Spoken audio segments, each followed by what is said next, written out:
prolific tandem rides the Wrangler range, while Todd Fowler brings Houston's offense back to earth.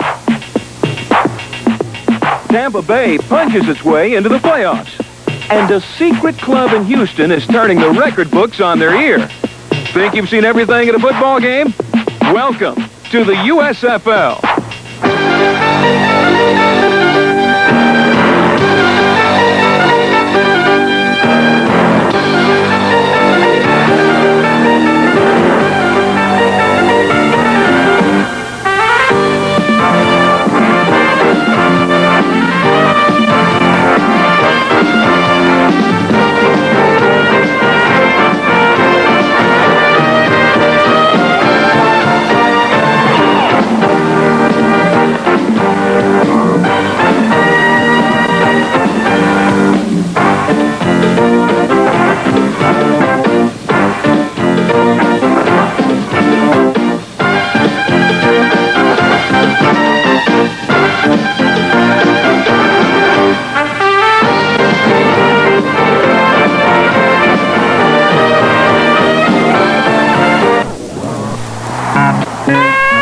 Showboats are the order of the day in Memphis, where quarterback Mike Kelly is filling in just fine, thank you, for the injured Walter Lewis.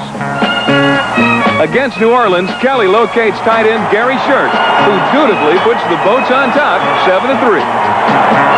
Memphis has won 4 straight before the home fans, and the Breakers will need all the help they can get to change that. For a while, Kelly does show some second game jitters.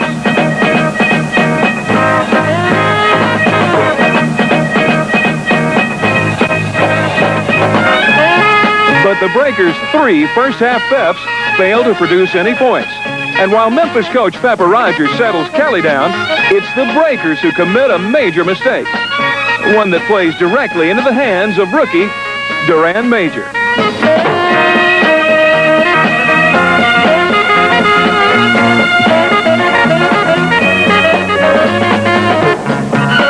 Memphis does take advantage of New Orleans' bad break and sock power prevails at the half, 14-3. New Orleans quarterback Johnny Walton then calls for some vintage breaker ball to keep his team's dim playoff hopes flickering. Frank Lockett closes the gap with his 7th touchdown catch of the year. And in the final quarter, Walton zeroes in on rookie running back Buford Jordan to put New Orleans on top, 17-14. A Memphis field goal then ties the score and puts Walton back on the launching pad. But Mike Thomas is waiting for the wayward missile, and the rookie from Tennessee State puts Memphis back in position to win its 5th straight in the Liberty Bowl. It's a 52-yard long shot for Alan Duncan, but the All-Southeast Conference kicker from Tennessee defies those odds with one swift boot and is joined in making the call by 31,000 strong. The 2017 win leaves the Breakers washed out. As they say in Memphis, how about them boats? One of the great hometown success stories in Memphis is that of rookie Derek Crawford. Recruited by Memphis State for both basketball and football, Crawford chose the latter and helped the Tigers to their first winning season in 7 years. Crawford also led the team in receiving his senior year and was promptly signed by the Showboats, where he's emerged as the USFL's finest kick return man with a 28.4 average. The 23-year-old bachelor set a league record against Oakland, returning a kickoff 97 yards for a touchdown. A summer camp counselor in the offseason, Crawford is described as being quiet, almost to the point of shyness. When the ball is up for grabs, however, Derek is anything but. Since high school, the boat's leading receiver has been a star in Memphis. For Derek Crawford, playing football in front of the home folks is all part of growing up. The playoffs are on the horizon in Birmingham, but the Legion still want a division title. and the prospects look brighter now with all the Stallions back on the ring. George Allen's Arizona Wranglers have the best defense in the league, but it doesn't faze Cliff Stout, who finds an Ole Miss rebel named Ken Toller for a 7-0 lead. Greg Landry oversees the best rushing offense in the conference, and on the Wranglers' next play, Tim Spencer shows how you become #1 in the West. Spencer's 81-yard equalizer is the longest touchdown run in the league this year. I haven't seen Allen this emotional in a long time, says Landry, who drives Arizona to a 17-7 halftime lead with help from Larry Douglas.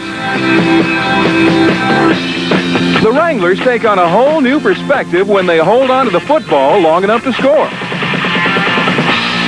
Birmingham's Riley Dodge switches strategy, giving Stout a broader range of choices. Jim Smith scores 1 touchdown, and Youngstown State's finest also goes a distance to Joey Jones. With 2 quick punches, the Stallions are back in the ring. But Arizona takes the lead for good when Landry locates Tremaine Johnson, who's caught passes in 35 straight games. Spencer leads the Wranglers' 38-28 triumph with 177 yards and 2 touchdowns, moving Arizona within a game of first place. All 3 of the Stallions' losses have come at home, where this time the Wranglers do the roping. One of Arizona's secret weapons is defensive end Mark Boobin. Boobin played for George Allen last year with the Chicago Blitz, where the Auburn, Massachusetts native recorded 6 sacks.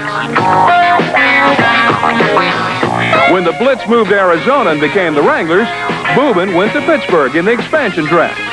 But things didn't work out with the Maulers, and Boobin contemplated a future with the Philadelphia Stars. I think I got a career ahead of me here. Mark brings a lot of enthusiasm, experience to us. If he makes this football team, I think he'll make a fine contribution, and if not, I think he certainly will play in the United States Football League. 1 trade later, Boobin was back playing for George Allen on the Wranglers, where he's emerged as a pass rushing specialist for the top defense in the league. Against the Stallions, Boobin recorded a pro career high 3 sacks and forced a key fumble in Arizona's big win. In the Wrangler Corral, Mark Boobin is one tough cowboy. Risher ready for the snap, takes the snap. Here's a sweep right by Spencer, makes his cut inside the 40, 35, breaks tackle, 30 to the right, 25, 20, 10, 5, touchdown! Wranglers at the outlaw 2, handoff to Long, cuts inside, touchdown! Arizona Wranglers, Kevin Long, his 4th touchdown of the year! Arizona also features the 2 leading rushers in the Western Conference, in Tim Spencer and Kevin Long. At the top, all by themselves. Just the 2 of us. We can make it if we try. Just the 2 of us. Just the 2 of us. Building them castles in the sky. Just the 2 of us. You and I. Just the 2 of us. We can make it if we try. Just the 2 of us. Just the 2 of us. Building big castles way on high. Just the 2 of us. You and I. Just the 2 of us. Let's get it together, baby.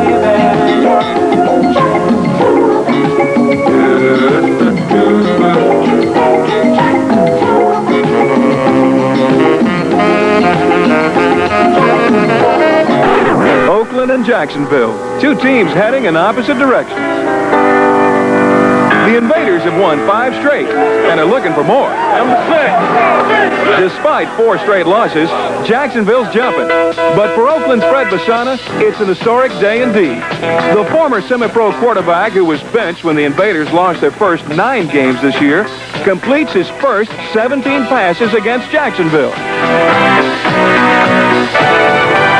His two-game total of 19 connections in a row sets a USFL record and moves Oakland into position to take a 7-3 lead. While Brian Williams and Bassana take care of the offense, the reborn Oakland defense uses a lucky number to sack the Bulls 7 times. Raiders bring 7 men up on the line of scrimmage. Robinson wants to throw. He won't. He is throwing down at the 3-yard line. Big rush coming by the Invaders. He's back at the 5-yard line and is dropped at the 4. With Oakland up 17-6 in the final quarter, Robbie Mahfouz gives the Bulls life. And on a naked reverse, rolling to his right, Memphis lobs it to the end zone. They got it! Touchdown! After missing the 2-point conversion, Jacksonville is forced to go for broke on the kickoff. And it's one of those rare occasions where a player shouldn't use his head. Ball's up in the air, totally loose. Who got it? Oh, my goodness. Boy, I'll tell you what, it looked like Jacksonville. Well, Jacksonville does win the battle, but it loses the war 17-12. The Believe It or Not Invaders' 6th straight victory keeps their playoff hopes alive. We're just 69 and we're still not playing fire football, but I tell you what, it's much sweeter. I can see the light at the end of the tunnel right now. The playoffs are still in the Tulsa picture. But if the Oklahoma Outlaws hope to get there, they're going to have to stop throwing to the wrong people.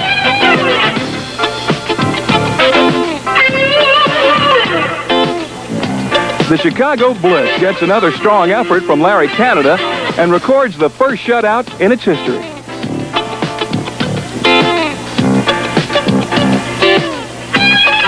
Oklahoma quarterback Doug Williams was injured earlier this year against Arizona and has played much of the season in pain.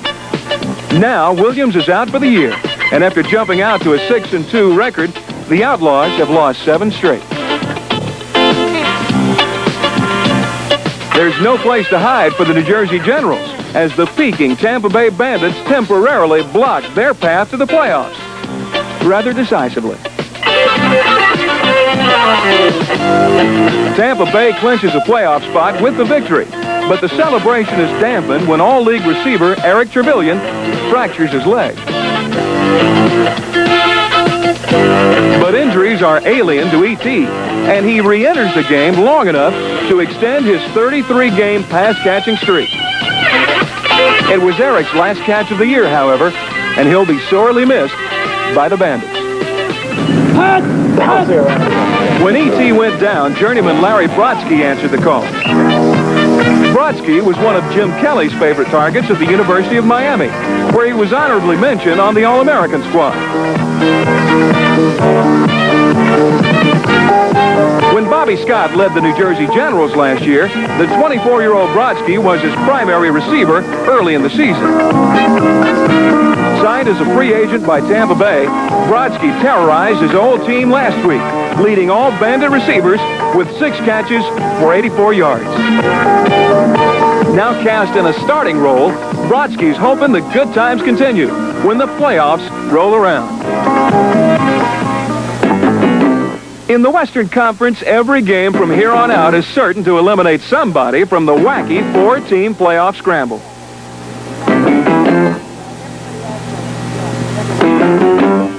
Some teams are real long shots, but for the defending champion Michigan Panthers, the beauty of postseason play is still within sight. San Antonio quarterback Rick Neuheisel, however, has other ideas.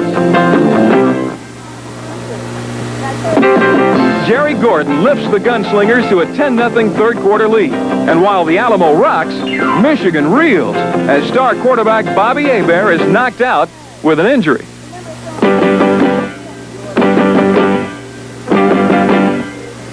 With last year's #1 passer sidelined, Whit Taylor comes on to tie the game at 17 and force an overtime.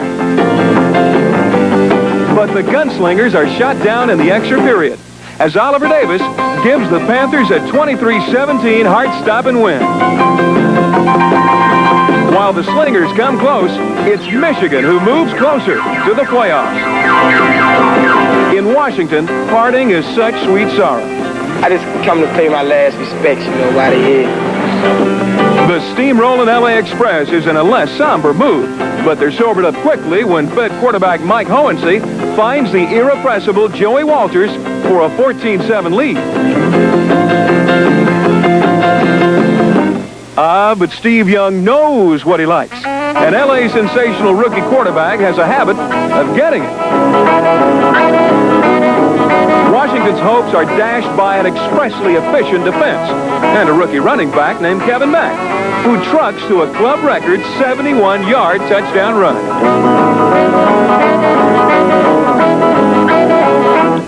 With the Feds waiting till next season, LA's 35-21 win puts them over 500 for the first time all year as they seek one of 3 playoff spots still available.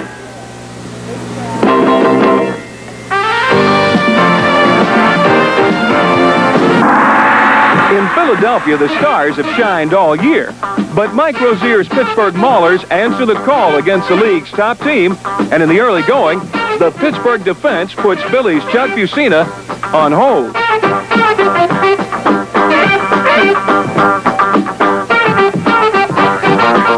Sub-quarterback Tom Rozant feeds Rozier for just his second touchdown all year, and the Maulers take a 7-6 lead. But Fusina is the league's top-rated quarterback, and in David Duck Riley, he has a retaliatory weapon who fits the bill perfectly. Riley helped put the Stars back on top 12-7, but Rozant brightens Pittsburgh's hopes considerably with a 29-yard strike to Jackie Flowers. The Stars are behind in the final quarter for just the 4th time this year. But Philly's Garcia Lane goes a long way toward changing that.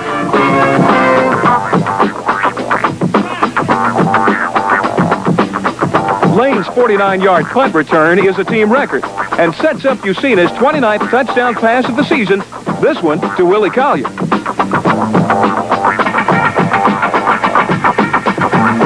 Down by 6, Rozant fights back with Greg Anderson. Even without the re-injured Rozier, the Maulers move to the brink of a huge upset. But as so often happens, Philly's defense punches those hopes away. The Stars' 23-17 win certainly wasn't won on a wish, but for the 15th consecutive home game, their dreams come true. Denver's looking to stop its falling fortunes against the supercharged Houston Gamblers. 50,000 Denver faithful know all about Jim Kelly's record-breaking air attack, but in the early going, the Gamblers go for the gold on the ground.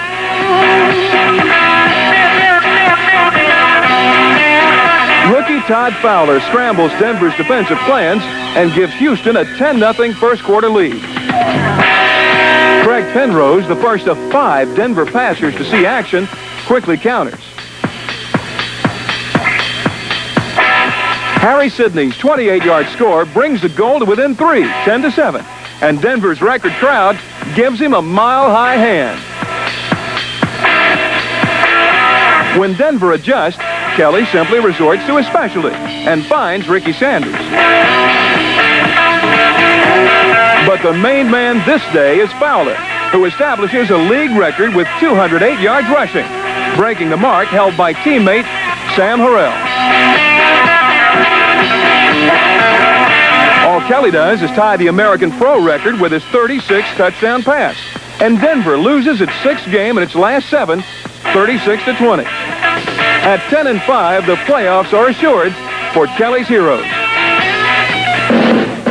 The Gamblers Receiving Corps is an exclusive club, known affectionately in Houston as the Mouseketeers.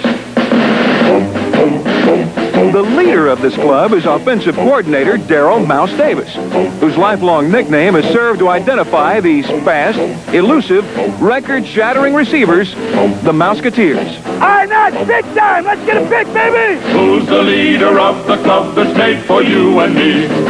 M-I-C-K-E-Y. M-O-U-S-E.